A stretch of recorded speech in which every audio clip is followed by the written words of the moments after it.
Assalamualaikum Football United, ringan amatiran ala gua. Ini hari Ahad. Langsung aja gua mau news update. Ini nanti mungkin akan gua kasih opini sedikit-sedikit ya, opini ringan amatiran ala gua. Langsung aja dari gua ambil dari Twitter, update-update-nya. Dan seperti biasa sebelum gua kasih update-nya, ini nanti mungkin ada beberapa yang masih rumor dan lain-lain. Gua kembalikan lagi ke teman-teman yang menyaksikan, mau percaya mau enggak, silahkan ya. Langsung aja dimulai dari akunnya Fabrizio Romano. Dikabarkan kalau Declan Rice ini tidak sepakat dengan tiga atau tawaran ketiga dari West Ham terkait dengan kontrak barunya. Belum ada kesepakatan. Declan Rice selalu berkomitmen, tapi sekarang dia terbuka untuk pergi musim panas ini. Sementara West Ham ini bersikeras kalau dia itu tidak bisa disentuh. Artinya Declan Rice ini tidak bisa disentuh ya. Seperti yang dikatakan oleh David Moyes. Tapi Declan Rice sampai saat ini belum menandatangani kontrak baru. Wah, ini menarik. Kenapa? Karena tentu saja Declan Rice dikabarkan kan ini merupakan salah satu pemain yang diincar oleh Manchester United, terutama untuk posisi gelandang bertahan, di mana memang posisi gelandang bertahan itu merupakan, kalau gue bisa bilang dengan amatiran, kelemahan, titik lemah dari Manchester United musim ini. Cuman ada dua hal. Nomor satu adalah Declan Rice tidak ingin memperpanjang kontraknya dengan West Ham, katakanlah seperti itu. Tapi di sisi lain Manchester United tidak tampil di UEFA Champions League musim depan. Ini kan tentu saja akan berpengaruh kalau menurut gue di harga. Gue secara pribadi suka dengan Declan Rice, bahkan gue secara pribadi ingin supaya Declan Rice itu kalau bisa datang ke Manchester United. Tapi dari sisi harga, nah ini dia nih ya yang pastinya akan jadi tantangan, karena dikabarkan West Ham ingin 150 juta. Tapi sekarang Declan Rice ingin keluar, mungkin turun dari 150 juta, tapi berapa? Nah, ini dia yang yang jadi tantangan, katakanlah demikian. Kabar selanjutnya masih dari Fabrizio Romano. Dikabarkan kalau Paul Pogba ini akan meninggalkan Manchester United dengan status free agent, artinya gratisan di musim panas nanti, musim panas tahun ini maksudnya ya. Ralf Rangnick sudah mengkonfirmasi kalau seperti keadaan sekarang ini, Paul Pogba tidak akan memperbarui kontraknya dengan Manchester United, dan sangat mungkin sekali dia tidak akan di sini musim depan. Ini sesuai dengan yang sudah gua prediksi, gua perkirakan jauh-jauh hari sebelumnya, dimana pada saat itu gua perkirakan kalau Paul Pogba ini akan pergi dari Manchester United dengan gratisan. Dan sepertinya ini bukan sepertinya ya, ini sudah dekat sekali akan jadi kenyataan. Terutama hal-hal yang terjadi belakangan ini menurut gue semakin membulatkan keputusan Paul Pogba ya. Perilaku dari protes dari atau kritik dari supporter di stadion ya kan, rumahnya yang kerampokan dan lain-lain. Menurut gue ini yang memicu Paul Pogba, dan juga sebelumnya di mana dia terlihat tidak happy di Manchester United. Posisi juga berulang kali dicoba-coba, dia tidak bisa tampil maksimal. Cuman yang menarik adalah kemana. Kalau menurut gue besar kemungkinan Paul Pogba mungkin masih akan di Liga Inggris mungkin ya. Ada beberapa tim yang menurut gue sanggup untuk membayar tingginya gaji Paul Pogba. Saat ini gue melihat ada dua tim Inggris yang mampu membayar gaji tingginya Paul Pogba, adalah Manchester City dan juga Newcastle United pastinya. Cuman tentu saja tim lain di luar Inggris masih punya peluang, seperti mungkin Real Madrid yang sering dihubung-hubungkan dengan Paul Pogba.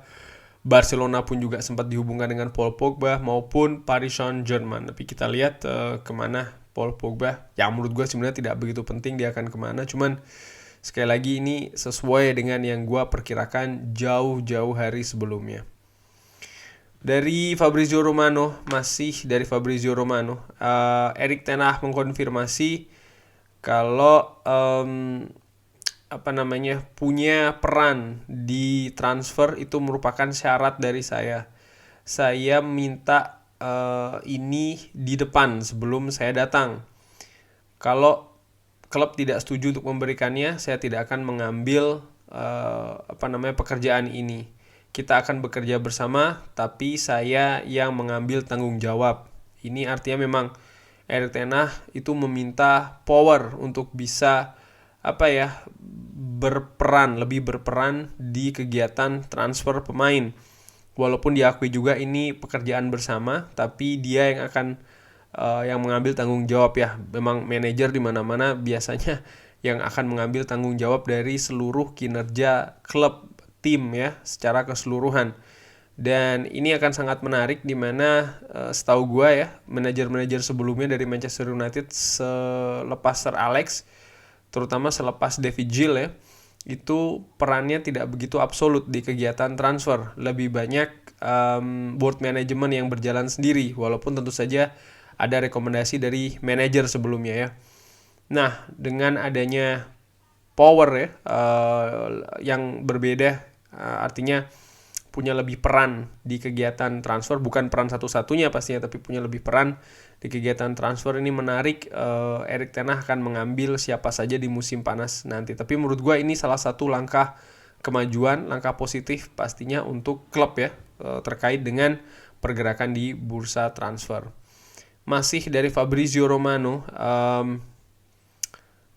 ini terkait dengan Cristiano Ronaldo, Erik ten Hag dengan Cristiano Ronaldo dan juga bintang-bintang lain ya. Erik ten Hag mengatakan, saya akan seperti diri saya ya. Saya tidak akan mengganti visi saya.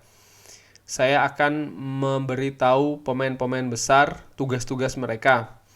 Dan siapapun yang tidak bisa melakukan tugas tersebut akan mendengarkannya dari saya, atau ya akan saya tegur ya. Tidak peduli siapapun itu.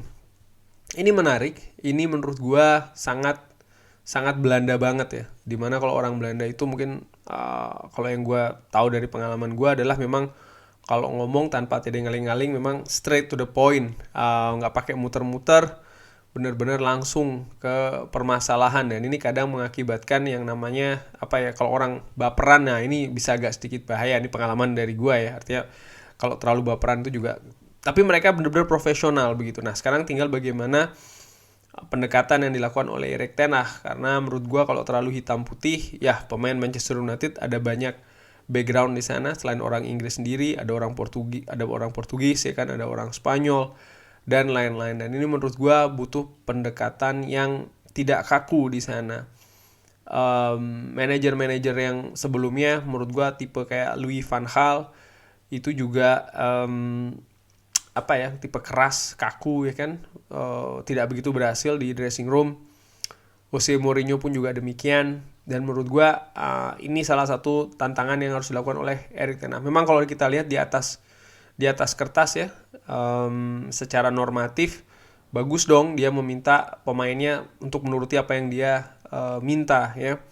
Tapi kalau itu dilakukan secara kaku, menurut gue ya di dunia kerja juga kan demikian ya. Namanya bos kalau ngasih tahu anak buah, ada caranya masing-masing tergantung siapa anak buah yang dihadapin. Dan ini menurut gue salah satu tantangan juga yang harus dilakukan oleh Erik ten Hag. Terkait dengan Cristiano Ronaldo, ini juga menarik karena seperti gue ketahui paling tidak ya, Cristiano Ronaldo ini salah satu pemain yang super profesional. Artinya ya dia berusaha untuk tetap profesional, nggak pakai baperan dan lain-lain. Dan ini cukup menarik apa yang nanti akan terjadi dengan seorang Cristiano Ronaldo ketika Erik ten Hag sudah betul-betul 100% datang ke Old Trafford, ke Manchester United. Masih dari Fabrizio Romano, ini dikabarkan kalau Antonio Rudiger ini sepertinya tidak akan bergabung dengan Manchester United ya. Ini dikabarkan Real Madrid ini juga berminat, pun juga Paris Saint-Germain. Dan kalau tidak salah di kabar terakhir, bahkan Real Madrid ini sepertinya dalam posisi yang memimpin untuk mendapatkan Antonio Rudiger. Nah, ini patut dinantikan kalau begitu siapa back yang akan diambil oleh Manchester United, karena jelas Manchester United butuh perbaikan di lini belakang. Masih dari Fabrizio Romano, Ralf Rangnick memberi kabar tentang masa depannya di Manchester United. bukan Ralf Rangnick memberi kabar tentang masa depannya di Manchester United, tidak, tapi memperkirakan masa depan Manchester United. Ralf Rangnick memisalkan kalau di dalam dunia pengobatan, dia mengatakan operasi Manchester United ini seperti perbaikan di Manchester United, ini seperti melakukan operasi jantung. Ini tentu saja tidak bisa dilakukan oleh hanya satu orang atau seorang manajer untuk melakukannya.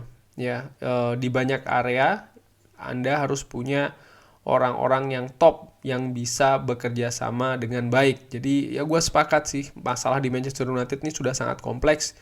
Dan menurut gue bukan hanya manajer ya, kita sudah berganti-ganti manajer top. Kalau gue bisa bilang selama 8 tahun terakhir ini, kalau cuma dibilang pemainnya juga menurut gue tidak 100% betul ada di pemain. Karena bagaimana pemain itu bisa datang, siapa yang mengaji pemain, nilainya kok bisa seperti itu, datangnya kapan, siapa yang mendatangkan, dan lain-lain ini kan juga punya kaitan satu dengan yang lainnya. Jadi menurut gue ini masalah cukup kompleks. Dan betul, gue sepakat sekali yang dilakukan dengan yang dikatakan oleh Ralf Rangnick, ini kerja tim, pun juga kalau dirubah atau diperbaiki juga tim. Tim siapa? Bukan tim di atas lapangan, manajer dan pemain dan staffnya, tidak, tapi timnya klub secara keseluruhan, dari scouting, dari macam-macam menurut gue, dari operasional dan lain-lain. Ini semua harus diperbaiki karena kalau menurut gue ringan amatiran ya selama ini salah kelola, intinya di situ sih, salah kelola. Ralf Rangnick, nah ini juga sekarang dari Fabrizio Romano masih ya, dia membicarakan tentang masalah masa depannya dia. Ini bukan sebuah pertanyaan karena saya sudah memiliki kesepakatan untuk kontrak ya, ataupun apa saja yang saya lakukan selama 2 tahun ke depan. Ini juga sangat penting bagaimana Erik ten Hag melihat posisi saya. Apakah dia suka berbicara dengan seseorang seperti saya, dan seberapa dekat dia ingin kerja secara bersama-sama. Ini sih kalau kesimpulannya menurut gue jelas 2 tahun mendatang ya, dimulai dari musim panas ini, Ralf Rangnick akan menjadi konsultan kepada board management, dan dia ini kalau menurut gue mengharapkan tentu saja ya, atau punya ekspektasi Erik ten Hag ini mau mengajak dia kerjasama, karena memang itulah seharusnya menurut gue. Kalau Erik ten Hag tidak bekerja sama dengan baik dengan pihak-pihak di Manchester United, di klub ya, termasuk juga dengan Ralf Rangnick, menurut gue ya tidak akan maksimal kinerjanya. Karena bagaimanapun juga Ralf Rangnick lebih punya pengalaman di Manchester United dari seorang Erik ten Hag. 6 bulan sebagai interim menurut gue ini sudah modal yang cukup bagus banget bagi seorang Ralf Rangnick untuk memberikan input, informasi, dan lain-lain. Tapi tentu saja untuk mendikte itu juga tidak bagus, karena Erik ten Hag punya visi, pemikiran, ide sendiri kan, yang menurut gue harus dibiarkan. Dia bekerja dengan ide, visi, dan juga rencana dia sendiri untuk Manchester United. Tapi untuk tidak mengajak kerjasama pihak-pihak lain, termasuk juga Ralf Rangnick, John Murtough, dan lain-lain, ini menurut gue juga bukan langkah yang bijaksana. Dan setahu gue sih Erik ten Hag dengan Mark Overmars bisa bekerja sama dengan cukup bagus, karena memang keduanya sudah saling kenal dan sudah pernah bekerja juga sebelumnya kan. Cuman dengan Ralf Rangnick ini mudah-mudahan mereka bisa saling bersinergi lah menurut gue ya, dan bukan cuman hanya mereka berdua tapi juga pihak-pihak lain. Itu harapan gue sih. Dari United Zone, Ralf Rangnick, saya masih percaya ini tidak butuh 2-3 tahun untuk merubah hal-hal tersebut.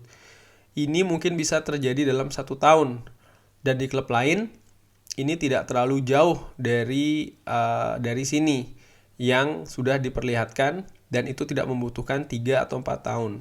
Ini sangat mungkin bisa melakukannya dalam 1 tahun, mungkin dalam 1, 2, atau 3 transfer window. Wow, jadi menurut Ralf Rangnick, perubahan yang dilakukan di Manchester United ini bisa berlangsung lebih cepat, mungkin tidak 2 atau 3 tahun.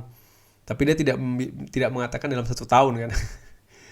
Kuncinya di situ sih, karena menurut gue sih ringan amatiran tahun depan ini masih tahun masih periode pertama mungkin ya dari perubahan yang ada di Manchester United. Artinya akan banyak sekali bongkar pasang selama setahun ke depan ini, musim panas, musim dingin, dan juga nanti di musim panas di penghujung menurut gue. Belum lagi di musim dingin nanti kan ada Piala Dunia juga kan, yang menurut gue pastinya akan berimpak lah dengan proyek perubahan atau revolusi yang akan terjadi di Manchester United. Jadi menurut gue intinya musim depan ini masih belum bisa steady dulu. Paling cepat mungkin musim setelahnya, artinya 2 tahun lagi dari sekarang. Dan kita lihat seberapa efektif ini kedatangan Erik ten Hag, Ralf Rangnick dan lain-lain ya, dimulai dari 2 tahun lagi sih. Karena menurut gue apa yang terjadi tahun depan ini, kalau gue dengan amatiran ya, masih gue tutup mata sih. Intinya gue pasti support, tapi gue belum berekspektasi kalau wah tim akan langsung nyetel dan lain-lain. Belum, mungkin baru setahun setelahnya. Itu kalau gue ya, ringan amatiran. Masih dari United Zone, Ralf Rangnick ya, masih tanggapan dari Ralf Rangnick. Saya sangat tertarik dan punya feeling yang bagus terhadap klub ini setelah 5,5 bulan. Ini salah satu klub terbesar di dunia, dan kita punya perfect training, kita punya stadion yang bagus, dan kita mungkin punya fans terbaik di dunia selain dari Schalke karena dia memang pernah menjadi manajer dari Schalke. Intinya Ralf Rangnick melihat kondisi klub ini sebenarnya sangat positif ya, dari infrastruktur dan juga lain-lain. Hanya tentu saja pengelolaan ini sudah jelas ini. Ini sudah jelas banget yang dimaksud oleh Ralf Rangnick adalah pengelolaan. Modal yang ada di klub berupa infrastruktur, stadion, fans, ya kan, tempat latihan ini sudah cukup bagus, sangat bagus bahkan. Cuman ya manusianya saja sih ini dalam ini ringan amatiran ala gua mengartikannya seperti itu. Masih dari United Zone tentang Ralf Rangnick memberi tanggapan tentang Erik ten Hag. Saya sangat yakin dia adalah salah satu atau dia adalah pelatih terbaik yang bisa kita ambil saat ini. Tapi ini bukan kualitas seorang manajer tentang merubah segalanya. Tentu saja dia butuh bantuan dari seluruh pihak yang ada di klub. Sepakat gue. Sekali lagi, Erik ten Hag sendiri, satu orang ini tidak akan berarti apa-apa. Ini kalau menurut gue ya, gimana gue melihatnya. Ini adalah kerja tim di dalam klub. Artinya bukan hanya staf kepelatihan, bukan hanya pemain, enggak. Tapi lebih dari itu. Direktur-direktur yang ada di klub, pihak-pihak yang lain juga yang ada di klub. Ini satu dan yang lainnya ternyata ada keterkaitan dengan keterpurukan Manchester United saat ini, pun juga nanti ada keterkaitan dengan bagaimana Manchester United akan berubah ya untuk masa depan. Jadi menurut gue sekali lagi Erik ten Hag ini tidak bisa kerja sendiri. Itu dari United District mengabarkan kalau Gareth Southgate ini menolak untuk menyerah tentang Marcus Rashford dan akan mengunjungi Manchester di bulan Juni untuk bertemu dia secara private. Tujuannya adalah untuk mengerti Marcus Rashford dan mengetahui apa yang terjadi, permasalahan apa yang dimiliki oleh Marcus Rashford. Gareth Southgate ini masih percaya dengan Marcus Rashford. Menurut gue ini cukup menarik karena ya secara teknis ya, secara fundament teknis sebagai seorang pemain, dia sebenarnya pemain yang bagus, pemain yang bertalenta. Cuman musim ini memang sangat berat bagi Marcus Rashford, bukan hanya Marcus Rashford tapi juga banyak pemain di Manchester United, dan khusus Marcus Rashford sih gue berpikir ya fokusnya dia kepada sepak bola yang mungkin belum kembali atau masih kembali secara bertahap, itu mempengaruhi penampilan di atas lapangan, pun juga tekanan menurut gue ya. Ketika dia sedang belum bisa konsentrasi sepenuhnya, tekanan juga cukup besar, kondisi klub tidak cukup bagus, jadi akumulasi ini yang mengakibatkan penampilan dia juga tidak kunjung membaik di atas lapangan. Dikabarkan oleh United District kalau Erik ten Hag telah memberitahu CEO Richard Arnold kalau Cristiano Ronaldo, Anthony Martial, dan Edinson Cavani ini semua bisa cabut di akhir musim. Tapi dia ingin Marcus Rashford sebagai bagian besar dari rencananya. Wah, ini cukup menarik, tapi menurut gue sih ini masih masih gosip ya. Ini rumor kalau menurut gue. Gue nggak percaya 100% tentang kabar ini karena ya gue nggak percaya sih kalau Erik ten Hag sudah berbicara sejauh itu dengan Richard Arnold ya, terkait dengan siapa saja yang dilepas dan siapa saja yang dianggap penting untuk rencananya dia di Manchester United. Ini tentang kabar Andreas Pereira. John Murtoh dikabarkan kalau memberikan sinyal kalau Andreas Pereira bisa saja masih akan menjadi bagian dari Manchester United ya untuk tahun depan, karena walaupun dia juga masih akan menerima kalau ada yang mau membeli Andreas Pereira ya, dan dikabarkan siap menerima tawaran senilai 10 juta. Nah, ini karena dengan Flamengo juga masih tarik ulur, belum jelas ya.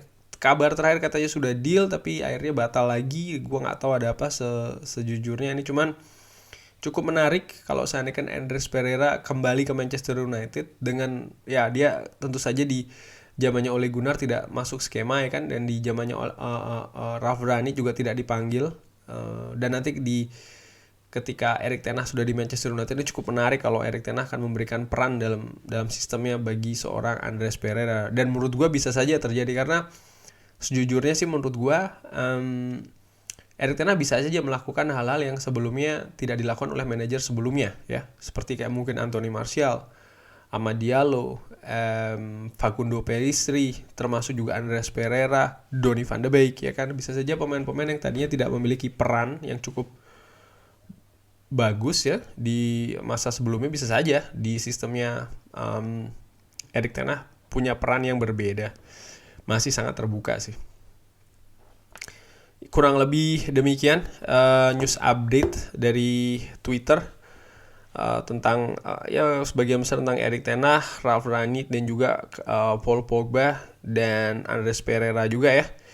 Sekian dulu, terima kasih sudah menyaksikan. Insya Allah video ini tayang hari Senin. Gua ucapkan selamat beraktivitas di hari Senin, jaga terus kesehatannya, semoga lancar-lancar ibadah puasanya dan juga ibadah-ibadah lain di bulan Ramadan.